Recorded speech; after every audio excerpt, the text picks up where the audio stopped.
জয়পুর গ্রামে দুটি টুনি পাখি বসবাস করত।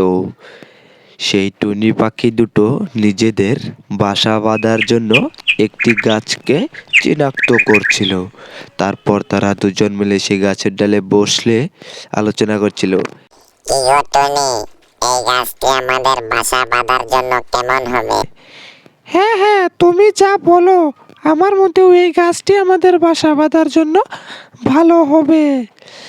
তো তারপর তারা দুজন আলোচনা করে সেই গাছটিতে বাসা বাঁধলো।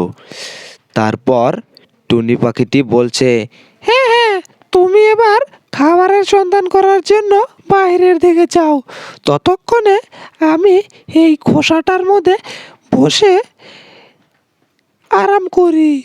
তারপর পাখিটি বলল, হ্যাঁ হ্যাঁ, ঠিক আছে, আমি খাবারের সন্ধান করার জন্য কোথাও যাচ্ছি। তুমি খোসাটার মধ্যেই বসে থাকো, কোথাও যেন চলে না যাও। ঠিক আছে, তুমি যাও, আমি এখানেই বসে থাকবো। এরপর পাখিটি খাবারের সন্ধান করার জন্য জঙ্গলের মাঝখান দিয়ে উড়ে উড়ে যাচ্ছিল।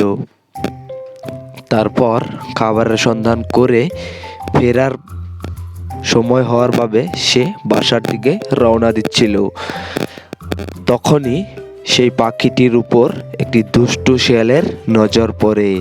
তারপর দুষ্টু শিয়ালটি পাখিটির পিছন পিছন গিয়ে পাখিটি কোথায় যাচ্ছে সেই জায়গাটা দেখে আসলো। তারপর শিয়ালটা দেখলো যে সেই পাখি দুটি তাদের জঙ্গলের পাশের একটি গাছে খোসা বেঁধে রয়েছে। তারপরের দিন সকালে বা সকাল হওয়া মাত্রই টুনি পাখি দুটো আনন্দে উৎফুল্লিত হচ্ছিল আর বলছিল যে, হ্যাঁ হ্যাঁ, দেখো তুমি, আমি আমাদের খোসার মধ্যে অনেকগুলো ডিম পেড়েছি।